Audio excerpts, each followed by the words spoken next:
మీరు ఎంత మంచి వాళ్ళైనా, మీకు ఎదుటి వాళ్ళ మీద ఎంత దయ ఉన్నా కానీ మీ మంచితనాన్ని మీ దగ్గర ఉంచుకుని ఈ 5 విషయాల్లో మాత్రం ఖచ్చితంగా మీరు కేర్ తీసుకోండి. ఇలాంటి వ్యక్తుల్ని మీకు దూరంగా ఉంచుకోండి. మీకు ఎంత మంచి ఉన్నా, ఎంత దయ ఉన్నా ఈ 5 టైప్స్ వ్యక్తులు మీకు చాలా ప్రమాదకరంగా ఉంటారు. వాళ్ళు ఎవరు ఏంటి అనేది తెలుసుకుని మీలో ఉన్న మంచితనాన్ని 5 క్యారెక్టర్స్ పర్సన్ దగ్గర మాత్రం అస్సలు చూపించకండి. Hi everyone, I'm Mary, law of attraction coach. మన ఛానల్ని సబ్స్క్రైబ్ చేసుకుని ఫాలో అవుతున్న మీ అందరికీ థ్యాంక్ యూ సో మచ్.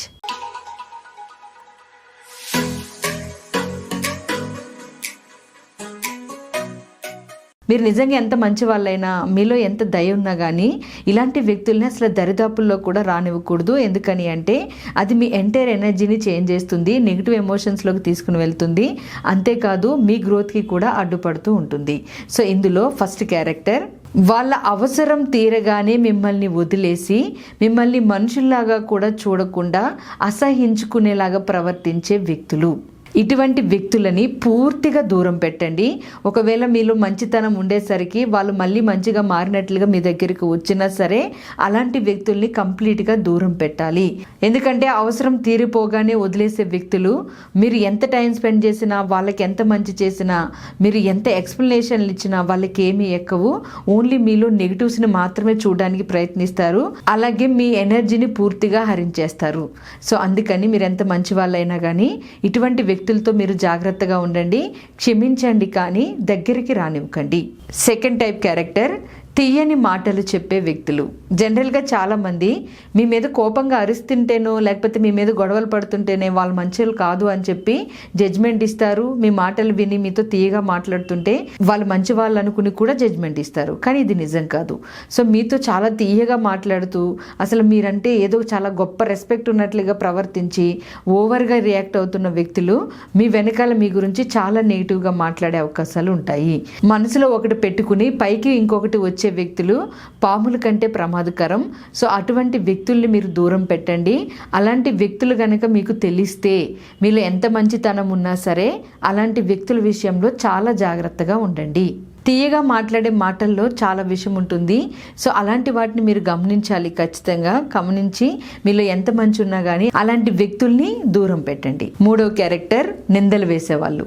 మీరు మంచి అయినా చెడైనా, మీరు మంచిగా ఉన్నా సరే మీలో ఏవో ఒకటి లోపాలు వెతికి ఎప్పుడు చూసినా నిందలు వేస్తూ మీరు ఎన్ని ఎక్స్ప్లెనేషన్స్ ఇచ్చినా కానీ వినకుండా మళ్ళీ మీదే తప్పు అని చెప్పి మిమ్మల్ని బ్లేమ్ చేసే వ్యక్తుల్ని మీరు దూరం పెట్టేయాలి. ఎందుకంటే వీళ్ళ వల్ల మీ ఎనర్జీ అనేది చాలా లోకి వెళ్తుంది, మీ ఆరా వీక్ అవుతుంది, అలాగే మీ చక్రాస్లో కూడా డిస్టర్బెన్సెస్ క్రియేట్ అవుతాయి. మీ తప్పు ఉన్నా లేకపోయినా నిజం తెలియకుండా నిందలు వేసే వ్యక్తుల్ని, మీరే తప్పు చేసి ఉంటారు అని నమ్మే వ్యక్తుల్ని మీరు దూరంగా ఉంచడమే మంచిది. వాళ్ళని దూరం పెట్టేయండి. నాలుగవ క్యారెక్టర్, అసూయపడే వ్యక్తులు.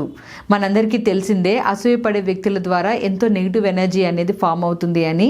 అయినా సరే చాలా మంది వాళ్ళని దగ్గరికి రానిస్తారు. తెలియకుండా వాళ్ళ ఎనర్జీని వాళ్ళు కిల్ చేసుకుంటూ ఉంటారు. సో మీ మీద ఒక వ్యక్తి అసూయ పడుతున్నారు అని మీకు తెలిసినప్పుడు వాళ్ళని మీరు దూరం పెట్టడం చాలా మంచిది.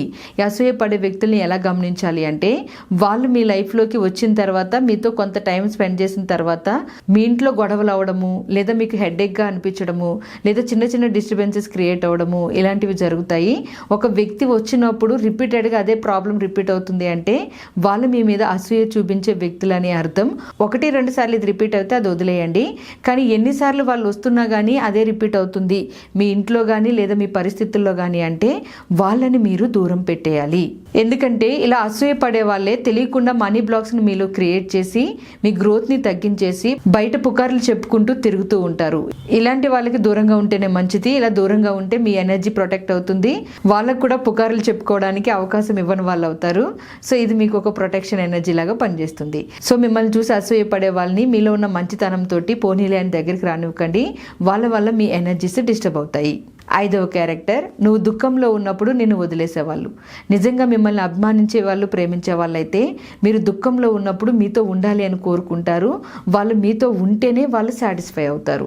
కానీ నువ్వు దుఃఖంలో ఉన్నప్పుడు నిన్ను వదిలేయాలని అనిపిస్తుంది అంటే వాళ్ళు నిజంగా నీ మనుషులు కాదు, నిన్ను ప్రేమించే వ్యక్తులు కాదు. వాళ్ళు మేబీ నీ బ్లడ్ రిలేషన్ కావచ్చు, కానీ వాళ్ళ హృదయంలో నీ మీద ప్రేమ లేదు. సో అందుకని మీకు కష్టం వచ్చినప్పుడు ఏం పట్టనట్టు వదిలేసే వ్యక్తుల్ని మీరు అస్సలు నమ్మకండి. వాళ్ళని దూరంగా పెట్టండి. ఎందుకని అంటే మీరు ఆనందంలో ఉన్నప్పుడు పరిగెత్తుకుంటూ వచ్చి మీరు కష్టంలో ఉన్నప్పుడు దరిదాపుల్లో కూడా కనిపించిన వాళ్ళు మీ లైఫ్లో ఉన్నా లేకపోయినా పెద్ద తేడా ఏముండదు. సో అందుకని ఇలాంటి క్యారెక్టర్స్ని కూడా మీరు అవాయిడ్ చేయండి. సో మీరు ఎంత మంచి వాళ్ళైనా, మీలో ఎంత జాలి ఉన్నా, ఎంత ప్రేమ ఉన్నా, ఈ 5 రకాల క్యారెక్టర్స్ని మీరు దూరం చేసినప్పుడే మీ ఎనర్జీ అనేది ఇంకా స్ట్రాంగ్గా ఉంటుంది. ఇలాంటి వ్యక్తులకి మీరు దూరంగా ఉన్నప్పుడు మీ గ్రోత్ కూడా బాగుంటుంది. ఈ 5 టైప్స్ క్యారెక్టర్స్ని మీ లైఫ్లో ఎప్పుడైనా చూసారా? మీరు ఎప్పుడైనా ఎక్స్పీరియన్స్ చేశారా? చేసుంటే ఏ టైప్ క్యారెక్టర్ని మీరు ఎక్స్పీరియన్స్ చేశారనేది కింద కామెంట్స్లో షేర్ చేయండి. అలాగే ఒకవేళ మీరు ఇలా ప్రవర్తిస్తుంటే కనుక వెంటనే మన సబ్స్క్రైబర్స్గా దీన్ని స్టాప్ చేసేయండి. మీలో అటువంటి క్యారెక్టర్స్ ఉండకూడదు. మీలో ప్రేమ ఉండాలి, కృతజ్ఞత భావం ఉండాలి, 10 మందికి ఉపయోగపడే మనస్తత్వం ఉండాలి. మనం రోజు నేర్చుకుంటున్నది అదే, ఫాలో అవుతున్నది అదే. సో అందుకని 5 టైప్స్ క్యారెక్టర్లో మీరు లేకుండా చూసుకోండి. మీ ఎనర్జీస్ని మీరు ప్రొటెక్ట్ చేసుకోవడానికి, మంచి మంచి విషయాలు తెలుసుకోవడానికి మన అవర్ డ్రీమ్ 8888 ఛానల్ని సబ్స్క్రైబ్ చేసుకుని ఫాలో అయిపోండి. Thank you so much all of you. Have a good day.